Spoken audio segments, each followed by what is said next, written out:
Hello বন্ধুরা, কেমন আছেন সবাই? আশা করি সবাই ভালো আছেন। বন্ধুরা, আমাদের এই গল্পগুলো যদি ভালো লাগে অবশ্যই লাইক করবেন, কমেন্টস করবেন। চ্যানেলে যদি নতুন হয়ে থাকেন অবশ্যই সাবস্ক্রাইব করে পাশে থাকা বেল আইকনটি প্রেস করে রাখুন। আমাদের আজকের গল্প পূর্ব রোদ, পর্ব 24, লেখিকা আমিশা নূর। রোদ শুধু কাঁদছে। পূর্বকে এতটা শক্ত করে ধরে রেখেছে যে পূর্ব নড়তেও পারছে না। রোদের এমন কাণ্ডে পূর্ব হতবাক। পূর্ব যেন রোবট হয়ে গেল। রোদের থেকে এই মুহূর্তে এমন কিছু পূর্ব একদম আশা করেনি। মেঘ, বল কী হয়েছে? নাবিলা কোথায় বলো তুমি? মেয়েটা মাত্র এখন ঘুমাতে গেল। ও। মেঘ শান্ত হয়ে সোফায় বসলো। মেঘের মধ্যে অস্থিরতা বেড়ে যাচ্ছে। রোদকে ফলো করতে করতে মেঘ রোদের বাড়ির সামনে পৌঁছে যায়। আর পূর্বকে জড়িয়ে ধরার দৃশ্য পর্যন্ত রেখে মেঘ নিজেকে শান্ত রাখতে পারে না। মেঘের মধ্যে এখন শুধু একটা প্রশ্নই জেগেছে, তা হলো পূর্বের সাথে রোদের কী সম্পর্ক। তখনই তার সামনে নাবিলার নাম ভেসে ওঠে। তাই সে সোজা বাসায় আসে। মেঘের অস্থিরতা বুঝে নিনা হাসান গ্লাস ভর্তি জল এগিয়ে দিল। মেঘ প্রথমে জল খেতে না চাইলেও পরের বার খেয়ে নেয়। নিনা হাসান মেঘের মাথায় হাত বুলিয়ে দিয়ে বলে, কি হয়েছে? মুহূর্তে মেঘের সামনে পূর্ব রোদের মিলন দৃশ্য ভেসে উঠল। সাথে সাথে মেঘ দুহাত দিয়ে নিজের মুখ মুছে নিল। নিনা হাসান আবার বলল, রোদের সাথে কিছু হয়েছে? মা, ভালো লাগছে না, ঘুমাতে গেলাম। নিনা হাসান পিছন থেকে দুবার ডাকলো, কিন্তু মেঘ সাড়া না দিয়ে নিজের রুমে চলে গেল। নিনা হাসান চিন্তায় ডুব দিল। একটু আগে নাবিলাকে দেখে নিনা হাসান বুঝতে পেরেছে নাবিলার মন খারাপ। যদিও বাইরে থেকে কেউ দেখলে বলবে না নাবিলার কিছু হয়নি, কিন্তু তিনি মা তো।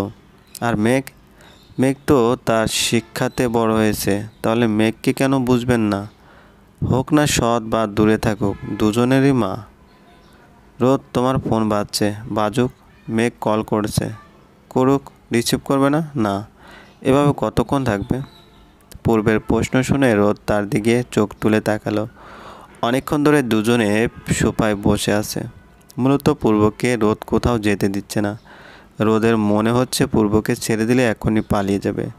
পূর্ব রোদের চোখের নিচে জমে থাকা অশ্রুর কণা মুছে দিয়ে বলল, আমি ডিভোর্সের কথা আর তুলব না, প্রমিস। আমি ভেবেছিলাম তুমি মেঘকে ভালোবাসো, তাই ডিভোর্সের কথা বলি। আমি মেঘকে ভালোবাসলে তুমি ডিভোর্স দিবে? হ্যাঁ, তোমার হ্যাপির জন্য। রোদ মুখ গোমরা করে নিল। তার কাছে রিজন না পূর্ব ডিভোর্স দেবে সেটাই বড় মনে হচ্ছে। রোদের ইচ্ছে করছে পূর্বকে কান ধরে উঠবোস করাতে। আবার মুখ গোমরা করলে, আর বলবো না তো ডিভোর্স। আমি মেঘকে ভালোবাসলে তুমি তাতে সাপোর্ট করতে?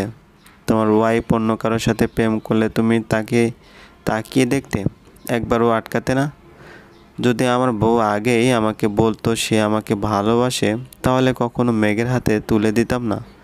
রোদ করুণ চাহনিতে পূর্বের দিকে তাকালো। সে আগে কেন বুঝিনি পূর্বকে ভালোবেসে ফেলেছে? তাহলে এত কিছু হতো না। রোদের চাহনি দেখে পূর্ব রোদের মাথা নিজের কাঁধে রেখে হাত দুটো নিজের মুঠোয় নিয়ে বলল, ভালোবাসি শঙ্খপুষ্পী। অ্যালার্মের শব্দে নাবিলা ঘুমের রাজ্য থেকে বেরিয়ে এলো। আজ রাতে নিলয়কে স্বপ্ন দেখেছে, কিন্তু নিলয়ের সাথে কোনো দৃশ্য দেখেছে তা মনে পড়ছে না। নাবিলা বিছানায় বসে অনেকক্ষণ ধরে মনে করার চেষ্টা করলো যে স্বপ্নে কি দেখেছে, কিন্তু নিলয়ের চেহারা ছাড়া সামনে আর কিছুই ভাসছে না। বিরক্ত হয়ে নাবিলা নিচে নেমে গেল। নিচে গিয়ে দেখলো তার মা উদাস মনে বসে আছে। নাবিলা গিয়ে তার মায়ের সামনে বসে শান্তভাবে জিজ্ঞেস করলো, কি হয়েছে? মুখটা শুকনো করে রেখেছো কেন? তোর কি হয়েছে? মেঘের কি হয়েছে? তোরা দুজন ঠিক না থাকলে আমি ভালো থাকবো? নাবিলার মনে পড়ে গেল কাল রাতে একটা প্যাঁচ লাগিয়েছিল, আর প্যাঁচটা না খুলে নিজের শান্তি মতো ঘুমিয়ে গেল। নাবিলা তার মায়ের দিকে তাকিয়ে বলল, কাল মেঘ উদাস হয়ে বাড়ি ফিরেছে? হ্যাঁ, কিন্তু তুই কি করে জানলি? মা শোনো। কি? তোমার রোদকে কি খুব বেশি পছন্দ? রোদ?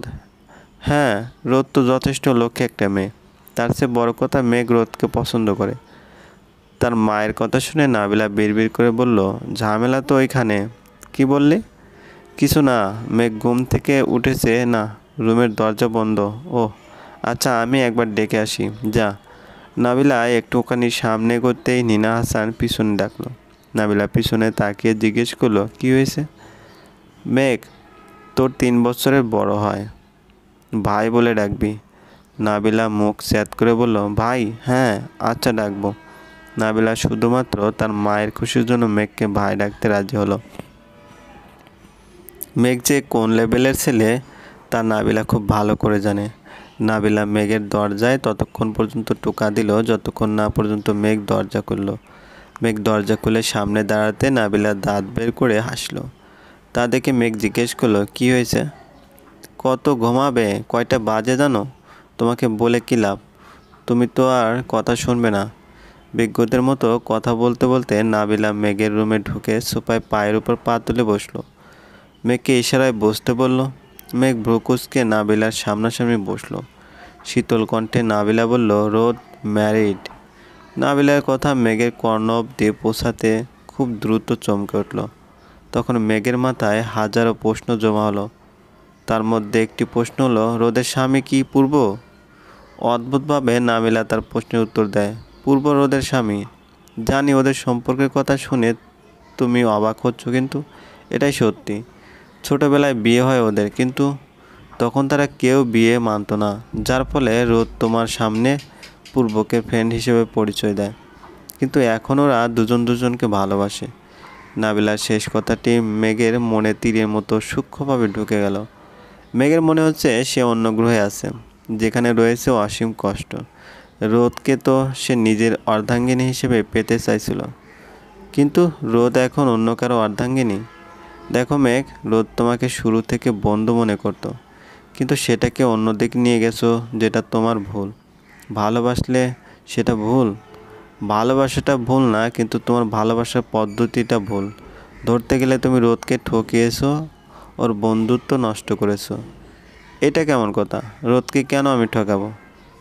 ওকে ভালোবেসে আপন করতে চেয়েছিলাম, তাহলে তাহলে ভুল কোথায়? আমি আগে থেকে নিশ্চয়ই জানতাম না যে রোদ ম্যারিড। এখন তো জেনে গেছো, so stay away from sea. নাবিলার কথায় মেঘ কোনো উত্তর দিল না। তার মাথায় শুধু ঘুরছে রোদ। রোদ তাকে বিয়ের কথা না বলে ঠকিয়েছে, আর তার প্রতিশোধ মেঘ নিয়েই ছাড়বে। নাবিলা অনুসন্ধানী দৃষ্টিতে কিছুক্ষণ মেঘের দিকে তাকিয়ে তার উদ্দেশ্য জানার চেষ্টা করলো। নাবিলার মন বলছে, মেঘের মতো ছেলে রোদকে অত সহজে ছেড়ে দেবে না। হরিচন্দনের বাচ্চা উঠবি নাকি লাথি দেব? উফ! রোদের কথা পাত্তা না দিয়ে পূর্ব তার কাঁধে মাথা গুঁজে দিয়ে আবারও চোখ বন্ধ করে নিল। রোদ ভীষণ ক্ষেপে গেল। সে আধা ঘন্টা আগ থেকে পূর্ব নড়ে চড়ে উঠছে, কিন্তু এখনও বিছানা থেকে ওঠার নাম নেই। সাথে রোদকেও উঠতে দিচ্ছে না। রোদের মাথায় দুষ্টু বুদ্ধি আসায় পূর্বের হাতে একাধারে চিমটি কাটতে লাগলো। ব্যথা পেয়ে পূর্ব হালকা আওয়াজ করছে, উফ রোদ, কি করছো? ব্যথা পাচ্ছি তো। 9টা বাজছে, তুমি কলেজ যাবে না? Good night. পূর্ব আবারও চোখ বন্ধ করে নিল। তার কাণ্ডে রোদ হাঁ করে রইল। রোদ মুখ ফুলিয়ে উপরের দিকে তাকিয়ে রইল। তখন কিছু একটা মিস হয়েছে মতো করে পূর্ব তাড়াতাড়ি রোদের কপালে চুমু দিল। রোদ আর চোখে পূর্বের দিকে তাকালো। পূর্ব হাই দিয়ে বলল, গুড মর্নিং শঙ্খপুষ্পে। এটা কি হলো? কোনটা? কিছু না, ছাড়ো না এবার। কোথায় যাবে ছেড়ে দিলে? ডান্স করব, ছাড়বি তুই? রোদের রাগান্বিত কথা শুনে পূর্ব ফিক করে হেসে দিল। এতে করে রোদ আরও রেগে গেল। পাশ থেকে বালিশ নিয়ে ইচ্ছা মতো পূর্বকে মারতে লাগলো। এতে করে পূর্বে কোনো পরিবর্তন হলো না। সে আগের মতো করে হাসতে লাগলো। একসময় রোদ বিরক্ত হয়ে হাল ছেড়ে দিল। তখন পূর্ব তাকে ছেড়ে দিলে রোদ হাঁপ ছেড়ে বাঁচল। মেঘ তোমাকে সব কিছু নাবিলাপু বলল? মেঘের হাঁ বদক উত্তর শুনে রোদ চুপ করে রইল। রোদের নিজেকে অপরাধী মনে হচ্ছে। যদি রোদ আগেই মেঘকে বলে দিত সে ম্যারিড, তাহলে হয়তো মেঘ তার প্রেমে পড়তো না। অপরাধবোধের কারণে রোদ চুপ থাকলো। অপাশ থেকে মেঘ বলল, তুমি পূর্বের সাথে আগে হ্যাপি ছিলে না, তাহলে এখন কিভাবে হ্যাপি থাকবে? আগে আমরা হ্যাপি ছিলাম না কে বলল? আমরা ঝগড়া করতাম, একজন অন্যজনের প্রতি বিরক্ত ছিলাম, কিন্তু তখন আমরা বুঝতাম না এসবের মধ্যে ভালোবাসা লুকিয়ে আছে। আর এখন সেটা বুঝতে পারছি। তার মানে তুমি পূর্বের থেকে আলাদা হবে না? প্রশ্নই আসে না। আর যদি কোনো দিন পূর্ব ধোকা দেয়? সরি, পূর্ব আমাকে ধোকা কেন দেবে? মেঘের কথায় রোদ আকাশ পরিমাণ অবাক হলো। রোদ বুঝতে পারছে না মেঘ তাকে নেগেটিভ কথা কেন বলছে। এসব কথা শুনে রোদ কিঞ্চিত অবাক হলো। রোদের প্রশ্ন শুনে মেঘ বলল, যদি পূর্ব রোদকে ত্যাগ করে, তাহলে মেঘ রোদের জন্য ওদের আগ্রহে অপেক্ষা করবে। রোদকে কথা বলার সুযোগ না দিয়ে মেঘ ফোন কেটে দিল। রোদ এক পলক মোবাইলের দিকে তাকালো। মেঘের কথা আগামাথা রোদ কিছুই বুঝলো না। তখনই হাতের স্পর্শ পেয়ে রোদের ভাবনায় ব্যাঘাত ঘটল। রোদ ভালো করেই জানে এটা পূর্ব। তখন তার কানে আসলো, ঢাকা চলে যাব। কি? কেন? ও হ্যালো, 3 মাস হয়ে গেছে। তোমার ইন্টার্নি শেষ এখন মুহূর্তে পূর্বের মুখটা অন্ধকারে ঢেকে গেল। তার মায়ের দেওয়া শর্তের কথা মনে পড়ে গেল। তার স্বপ্ন পূরণ করার জন্য তো সে রোদের সাথে ভালো ব্যবহার করেছিল, আর এখন সে তার মায়ের দেওয়া শর্ত পূরণ করেছে। এখন তার মায়ের কথা রাখার সময়। কিন্তু পূর্ব রোদ তো একজন আরেকজনকে ভালোবেসে ফেলেছে। তাহলে পূর্ব কী করে তার স্বপ্ন পূরণ করবে? কোথাও তার স্বপ্নই থেকে যাবে না তো চলবে। গল্পটি ভালো লাগলে অবশ্যই লাইক করবেন আর কমেন্টস করে জানিয়ে দিবেন। চ্যানেলে যদি নতুন হয়ে থাকেন অবশ্যই সাবস্ক্রাইব করে পাশে থাকা বেল আইকনটি প্রেস করে রাখুন, যাতে নতুন নতুন ভিডিও আপলোড করার সাথে সাথে আপনার নোটিফিকেশনে চলে যায়। ধন্যবাদ।